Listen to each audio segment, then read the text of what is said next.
Welcome to SP study point. स्वागत है आपका आपके अपने परिवार एसपी स्टडी पॉइंट में। मैं सोनू आप सभी दोस्तों का हार्दिक स्वागत करता हूं। दोस्तों आज की ये क्लास बीएससी फर्स्ट ईयर यानी बीएससी फर्स्ट सेमेस्टर 2022 के लिए काफ़ी इम्पॉर्टेंट होने वाली है, क्योंकि आज की क्वेश्चन आंसर सीरीज में मैं लेकर के आया हूं आप सभी के लिए वेरी शॉर्ट आंसर टाइप के कुछ महत्वपूर्ण प्रश्न जो आगामी एग्ज़ाम 2022 में यानी फर्स्ट सेमेस्टर के एग्ज़ाम में आपके लिए काफ़ी महत्वपूर्ण साबित होंगे। आज के इस क्वेश्चन आंसर सीरीज में हमने 20 महत्वपूर्ण प्रश्नों को चुना है जो आगामी एग्ज़ाम के लिए काफ़ी महत्वपूर्ण होंगे, और ये प्रश्न उत्तर हिंदी और इंग्लिश दोनों लैंग्वेज में होंगे। ठीक है मित्रों, तो जल्दी से सभी लोग जुड़ जाइए और वीडियो को एक बार लाइक कर दीजिए। चैनल पर नए हैं तो चैनल को जरूर सब्सक्राइब कर लीजिएगा, बेल आइकन को प्रेस कर लीजिए ताकि नोटिफिकेशन आपको प्राप्त होता रहे। दोस्तों आप लोग कहते हैं सर क्लास का नोटिफिकेशन हमारे तक प्राप्त नहीं होता है, हमें पता नहीं चलता क्लास का। तो आप बेल आइकन को जब प्रेस कर लेंगे, जो आपको बेल आइकन प्रेस कर लेंगे तब आपको क्लास का नोटिफिकेशन प्राप्त होता रहेगा। ठीक है, रोज़ रात 8 बजे आप लोग की क्लास होती है, तो आप लोग क्लास जरूर ज्वाइन करें। 8 बजे केमिस्ट्री क्लास और 9 बजे फिजिक्स की क्लास होती है। ठीक है मित्रों, चलिए स्टार्ट करते हैं आज की क्लास और देखते हैं कि कौन से प्रश्न हैं जो महत्वपूर्ण हो जाते हैं 2022 के लिए, यानी आगामी एग्ज़ाम फर्स्ट सेमेस्टर के आगामी एग्ज़ाम 2022 के लिए। दोस्तों मैंने पेपर पैटर्न, एग्ज़ाम पैटर्न, किस प्रकार के प्रश्न आएंगे, कितने प्रश्न आएंगे, पेपर कितने नंबर का होगा, इस पर मैंने एक विस्तृत वीडियो बना दिया है।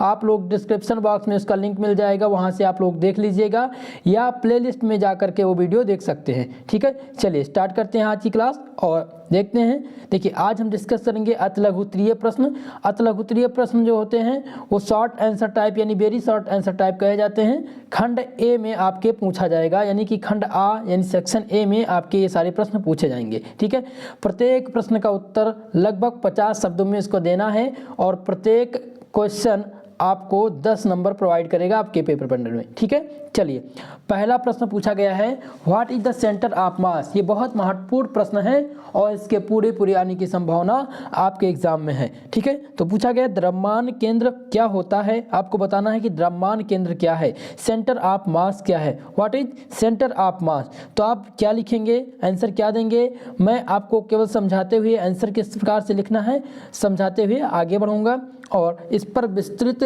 जो आपका चर्चा है वो अगली क्लास में आपको, जैसे देखिए मैं क्वेश्चन आंसर का सीरीज कराने के बाद ही आपकी क्लास स्टार्ट करूंगा, क्योंकि कुछ लोगों का एग्ज़ाम जो है स्टार्ट होने वाला है जनवरी के लास्ट सप्ताह तक आपका एग्ज़ाम स्टार्ट होगा फर्स्ट सेमेस्टर का। ठीक है, चलिए सेंटर ऑफ मास हेडिंग डालेंगे आप, सेंटर ऑफ मास लिखेंगे the centre of mass may be defined as the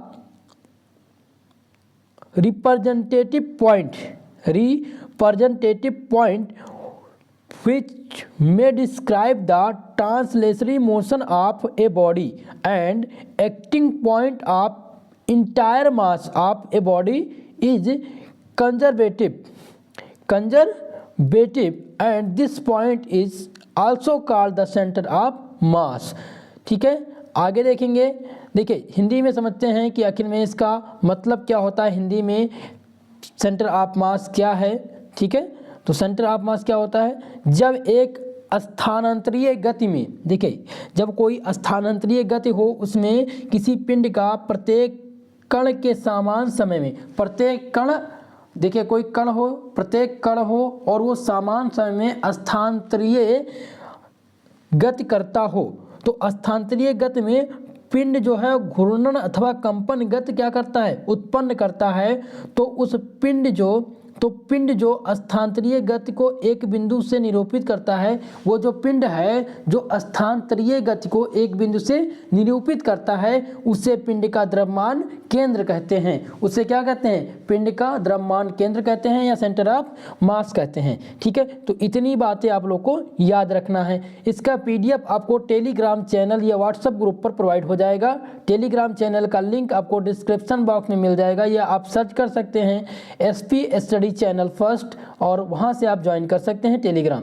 चलिए आगे बढ़ते हैं। देखिए MCQ की क्लास जो है, MCQ की क्लास स्टार्ट हो चुकी है और आज की क्लास में हम डिस्कस करेंगे MCQ यानी फिजिक्स के मॉडल पेपर पर MCQ मोड में। ठीक है, कि मॉडल पेपर आपको दिया जाएगा MCQ का, जिसमें 100 क्वेश्चन होंगे और उस पर विस्तृत चर्चा की जाएगी कि इस प्रकार के प्रश्न आपके एग्जाम में आने की संभावना है। चलिए 2 नंबर प्रश्न की बात करते हैं। प्रश्न नंबर 2 क्या है, define the Young modulus, Young प्रत्यास्था गुणांक की परिभाषा दीजिए। यंग प्रत्यास्था गुणांक आखिर में क्या होता है, इसकी परिभाषा आप लोग को बतानी है।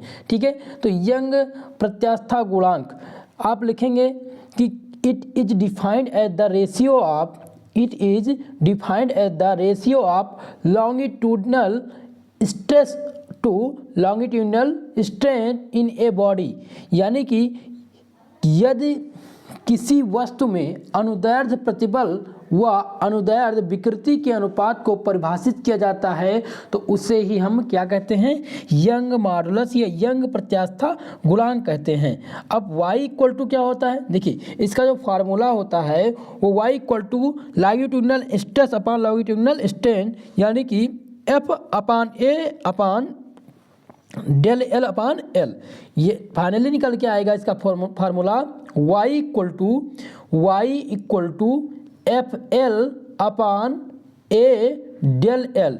ठीक है, ये यंग मॉडुलस का फार्मूला हो जाएगा, इसको आप नोट कर लीजिएगा। 1 नंबर में आप इतना ही आपको लिखना, देखिए शॉर्ट आंसर में आपको इतना ही आंसर लिखना है। ठीक है, इसी प्रकार से आपको आंसर राइटिंग करनी है, ध्यान रखिएगा। चलिए अगले प्रश्न को सॉल्व करते हैं। अगला प्रश्न है what are Jio stationery satellite. Jio stationery satellite क्या है, आपको बताना है कि भूस्थैतिक उपग्रह क्या होते हैं।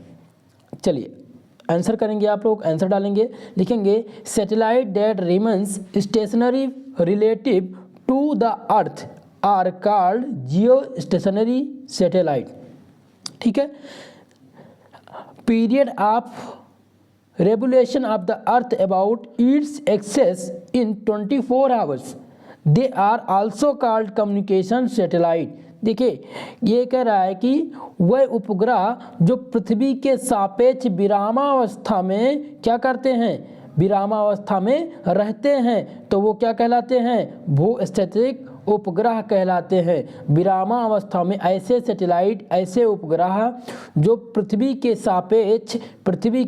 सापेक्ष क्या करते हों, विरामावस्था में रहते हों, उनको क्या कहला जाता है, उनको कहा जाता है जियो स्टेशनरी सैटेलाइट कहा जाता है।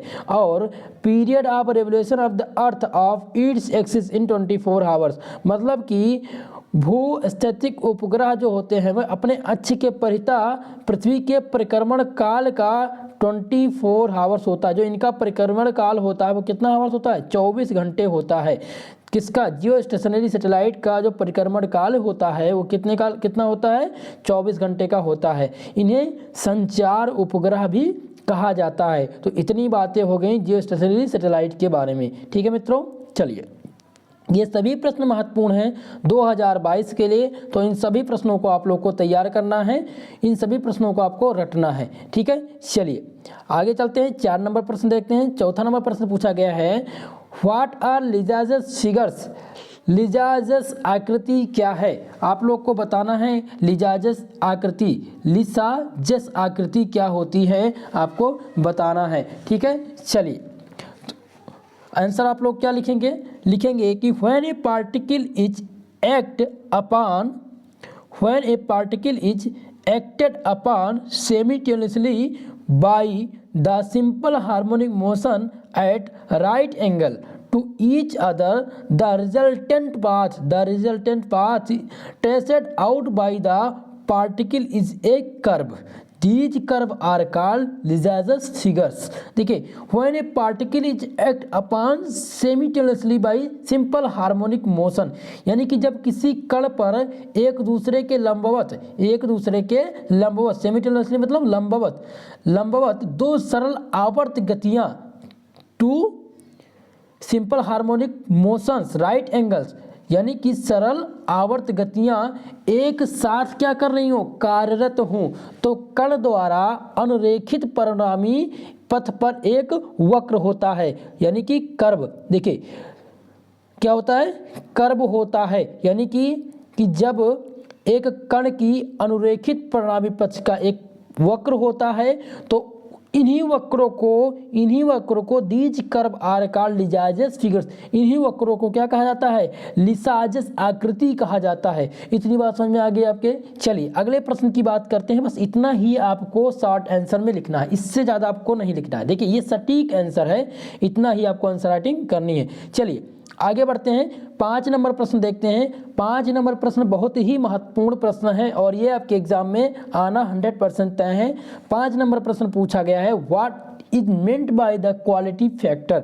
गुणता गुणांक से आप क्या समझते हैं? देखिए जब मैंने मॉडल पेपर आप लोग को दिया था तो मैंने आप लोग को बता दिया था कि क्वालिटी फैक्टर जो है ये पूछा जाएगा, ये बहुत ही महत्वपूर्ण है। ठीक है, चलिए तो क्वालिटी फैक्टर से आप क्या समझते हैं, गुणता गुणांक से आप क्या समझते हैं, आपको बताना है। देखिए तो आंसर आप राइटिंग क्या करेंगे? आंसर राइटिंग में लिखेंगे द क्वालिटी फैक्टर को हम डिनोट किससे करते हैं? क्वालिटी फैक्टर को हम कैपिटल क्यू से डिनोट करते हैं। ठीक है, इतनी बात ध्यान रखेंगे। दूसरी बात, the quality factor Q of a oscillator measure the ratio at which is the energy decay. It is defined as 2 pi time the ratio of the energy stored to system to energy loss per period। मतलब कि किसी दोलित का गुणता गुणांक Q ऊर्जा क्षय की दर को मापता है। देखिए जो क्वालिटी फैक्टर होता है वो क्या करता है, किसी दोलित का जो गुणता गुणांक होता है, मतलब क्वालिटी फैक्टर होता है, वो जो ऊर्जा क्षय की दर को यह क्या करता है, जो ऊर्जा खपत होती है उसकी दर को मापता है क्वालिटी फैक्टर। यह निकाय में संचित ऊर्जा तथा प्रति आवर्तकाल, यह जो है उस निकाय में, कोई एक निकाय हो, कोई एक पिंड हो, उसमें जो संचित ऊर्जा होगी उसके प्रति आवर्तकाल जो उसका खपत होगा, यानी क्षय ऊर्जा के अनुपात का कितना होता है? 2 पाई गुना होता है। ठीक है, तो आप लोग 2 बातें ध्यान रखेंगे। जो इसका अनुपात होता है, जैसे कोई प्रतिबल आवर्तकाल का जो आवर्तकाल बनेगा उसका क्वालिटी फैक्टर कितना 2 पाई गुना होता है। दूसरी बात, क्वालिटी फैक्टर को कैपिटल क्यू से डिनोट करते हैं। इसका आंसर राइटिंग किस प्रकार से करना है, हिंदी और इंग्लिश में मैंने बता दिया। इसके फार्मूले को हम देख लेते हैं कि इसका फार्मूला क्या होता है। तो कैपिटल क्यू इक्वल टू 2 पाई, इसका जो हम किस प्रकार से क्वालिटी फैक्टर निकालेंगे, तो capital Q equal to 2 pi energy stored in a system energy loss per period, ये इसका फार्मूला होता है। तो Q equal to 2 pi energy storage system capital E और energy loss per period capital P और E. ठीक है, अब हम इसको निकालेंगे 2 pi E upon E T equal to 2 pi R upon T, इसका हो जाएगा दूसरा समीकरण। अब तीसरा समीकरण देखो क्या होगा, इसमें दिया गया है 2 पाई अपान टी इक्वल टू ओमेगा दिया गया है। क्या दिया गया है? ओमेगा दिया गया है। और ओमेगा क्या है? एंगुलर फ्रीक्वेंसी है। वहाँ पर ओमेगा क्या है? एक एंगुलर फ्रीक्वेंसी दिया गया है। और हमें बाद में लास्ट में क्या निकल जाएगा? Capital Q equal to omega tau. ठीक है, इसका फार्मूला निकल जाएगा और इसी फार्मूले के बेस पर हम इसको फाइंड करेंगे क्वालिटी फैक्टर को। तो क्वालिटी फैक्टर इक्वल टू क्या हो जाएगा? Omega tau. ठीक है, where is omega is the angular frequency. Okay, चलिए 6 नंबर प्रश्न की बात करते हैं। 6 नंबर प्रश्न पूछा गया है, एक्सप्लेन द एनर्जी फ्लक्स और एनर्जी करंट। ऊर्जा फ्लक्स और ऊर्जा धारा क्या है, आपको बताना है कि ऊर्जा एनर्जी क्या है, यानी कि एक्सप्लेन द एनर्जी फ्लक्स यानी ऊर्जा फ्लक्स क्या है और ऊर्जा धारा क्या है, आपको इसका आंसर करना है। और ये प्रश्न भी महत्वपूर्ण है, आने की पूरी संभावना है आपके एग्जाम में। ठीक है मित्रों, अगर आपको वीडियो पसंद आ रहा हो तो प्लीज़ एक बार क्लास को लाइक कर दीजिए, वीडियो को लाइक कर दीजिए, चैनल पर नए हैं चैनल को सब्सक्राइब कर लीजिएगा।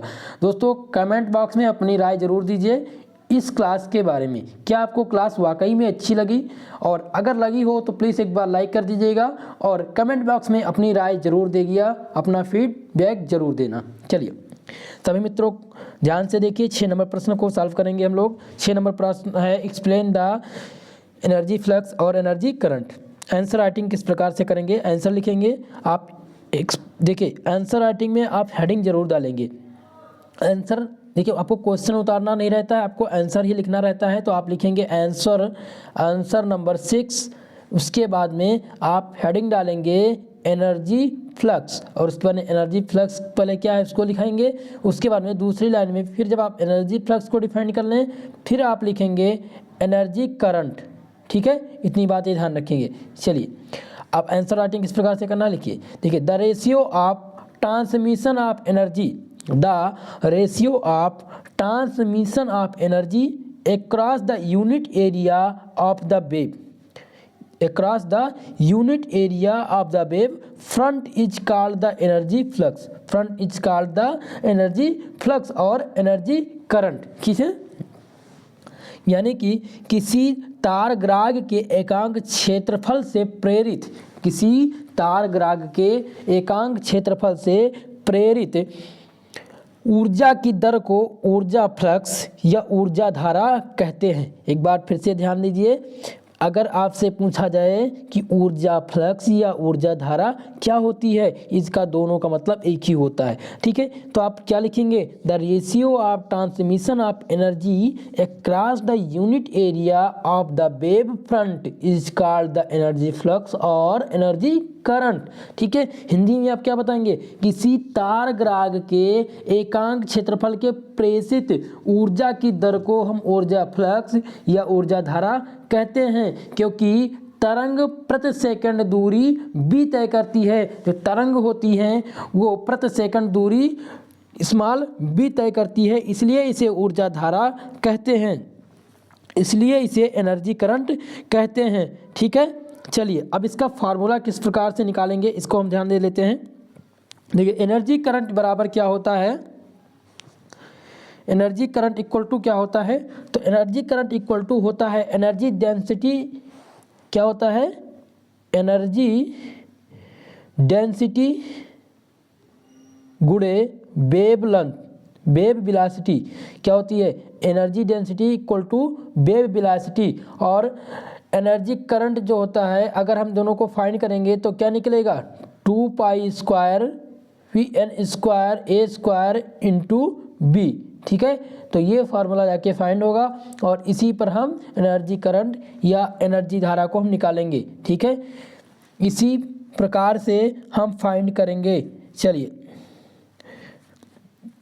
ऊर्जा धारा को हम किस प्रकार से फाइंड करेंगे, इस फार्मूले पर धर के, और ऊर्जा धारा बराबर क्या होता है, energy density into wave velocity. चलिए अब हम बात करते हैं क्वेश्चन नंबर 7। क्वेश्चन नंबर 7 पूछा गया what R wave velocity.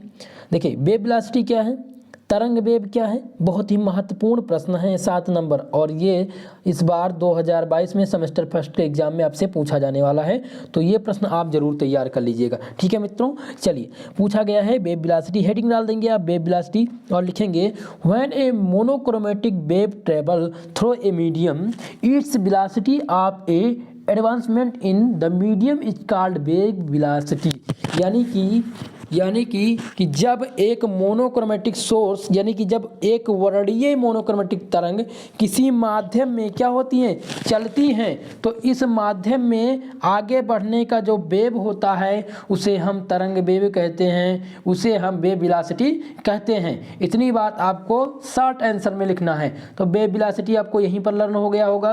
Wave velocity किसे कहते हैं, तो आप लिखेंगे व्हेन ए, देखिए ये आपका जो वाइवा होगा, जब आपका वाइवा होता है, जो आपका प्रैक्टिकल होता है तो उसमें 5 नंबर का आपका वाइवा होता है, तो जो एग्जामिनर आपसे आएगा वो पूछेगा तो इसी प्रकार के प्रश्न पूछते हैं, पूछ लेगा कि वेव वेलोसिटी क्या है, तो आपको बताना होगा कि when A monochromatic wave travel through a medium its velocity of advancement in the medium is called wave velocity. या आप हिंदी में बताएंगे जब कोई एक वर्णीय मोनोक्रोमेटिक तरंग किसी माध्यम में चलती है और तो इसी माध्यम के आगे बढ़ने का वेग क्या कहलाता है, वेग तरंग कहलाता है। जो वेग उस माध्यम में चलता है उसी को हम वेग तरंग कहते हैं। और वेग हमेशा सीधा नहीं चलता है, वेव की डायरेक्शन जो होती है इस प्रकार से होती है।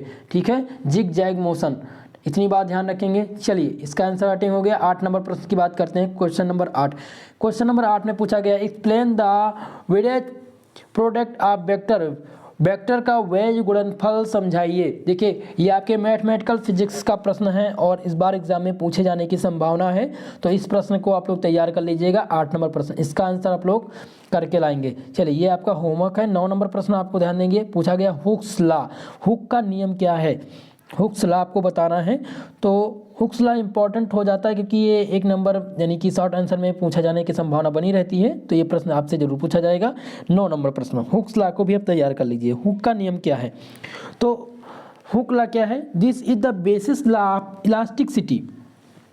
क्या लिखेंगे आप, this is the basis law of elasticity and was the stabilised by the Robert Hooke in 1678।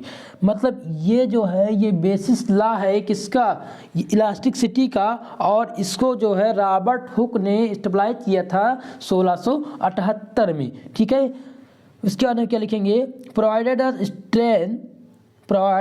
The strain in small the stress is proportional to the strain. ठीक है, हुक लॉ क्या प्रोवाइड करता है, क्या बताता है, ये बताता है कि stress equal to stress upon strain. ठीक है, अब आगे देखते हैं इसका फार्मूला क्या है। एक बार हुक्स लॉ को फिर से हम समझ लेते हैं और इसको तैयार कर लेते हैं। यहीं पर आप लोग रट लीजिए। हुक्स लॉ में आप लिखेंगे कि the basis law of elasticity, this is the basis law of elasticity. यह जो है ये बेसिक लॉ है इलास्टिसिटी का, और इसे रॉबर्ट हुक ने स्टेबलाइज किया था 1678 में। ठीक है, ये प्रोवाइड करता है small length of strain the stress is proportional to the strain. ये बताता है कि जो विकृति होती है, प्रतिबल गुणे विकृति के बारे में बताना है, यानी stress equal to E into strain. तो ई बराबर क्या होगा, स्ट्रेस अपॉन स्ट्रेन होगा। ई बराबर क्या होगा, स्ट्रेस अपॉन स्ट्रेन। इसी के माध्यम से हम किसी वायर की तन्यता को हम ज्ञात करते हैं और उसका मापन करते हैं। चलिए अगला प्रश्न ध्यान देते हैं। अगला प्रश्न है क्वेश्चन नंबर 10 है। क्वेश्चन नंबर 10 दिया गया है, calculate the Laplacian of F X Y Z X square plus 2y(x) plus 3z plus 4। इसको आपको कैलकुलेट करना है लैप्लेसियन ऑपरेटर के माध्यम से। ठीक है दोस्तों, तो ये प्रश्न आपके आने की संभावना है 2022 में सेमेस्टर फर्स्ट के एग्जाम में, तो आप लोग ये प्रश्न भी महत्वपूर्ण है, इसको भी तैयार कर लीजिए। दिया गया del 2f equal to del 2f upon del x2, ये आपका फार्मूला है और इसी फार्मूले पर आपको अप्लाई कर देना है। तो del 2f upon x square plus del 2f upon del y square plus del 2f upon del z square. ठीक है, अब आप फार्मूला को अप्लाई कर देंगे, तो अब del 2 upon del x2 x square plus 2y(x), फिर प्लस लगाएंगे 2x del 2 upon del 2y 2xy plus लगाएंगे, फिर del 2z 3z। ठीक है, ये आप रखेंगे। उसके बाद में इक्वल टू लगाएंगे, फिर आप इसको सॉल्व करेंगे और अंततः आपका आंसर ये आ जाएगा। इसी प्रकार से आपको फार्मूला आपको रट लीजिए, ये आपका फार्मूला है। और जब मैं आपको लैप्लेसियन ऑपरेटर के बारे में बताऊंगा तो आपको सारी चीज़ें लर्न हो जाएंगी। इस वजह से हाल ही में ये प्रश्नों को आप लोग तैयार कर लीजिए, इन सभी प्रश्नों को। देखिए आज की इस क्वेश्चन आंसर सीरीज में मैंने केवल 10 प्रश्नों को सॉल्व किया है। अगले क्वेश्चन आंसर सीरीज में लगभग 20 यानी कि 20 प्रश्न आपके अति लघुत्तरीय प्रश्नों को सॉल्व करा देंगे। कुल मिला के 30 प्रश्न आपके हो जाएंगे और इन्हीं 30 प्रश्न में से आपके एग्जाम में 2022 सेमेस्टर फर्स्ट में पूछा जाने वाला है। अगर आप ये 30 प्रश्न तैयार कर लिए तो आपके नंबर जो हैं वो 75% आपके मार्क्स आने तय हैं और आपका एक भी नंबर नहीं कटेगा अगर आप स्टेप बाय स्टेप इस प्रकार से आंसर राइटिंग करते हैं। ठीक है मित्रों, तो आज के लिए बस इतना ही। मिलते हैं अगली वीडियो में, तब तक के लिए जय हिंद। दोस्तों अगर वीडियो वाकई में आपको पसंद आया हो तो एक बार वीडियो को लाइक कर दीजिए। चैनल पर नए हैं तो प्लीज़ चैनल को सब्सक्राइब कर लीजिएगा और क्लास का नोटिफिकेशन प्राप्त होता रहे इसलिए आपको बेल आइकन को भी प्रेस करके रखना है। ठीक है मित्रों, जय हिंद मित्रों।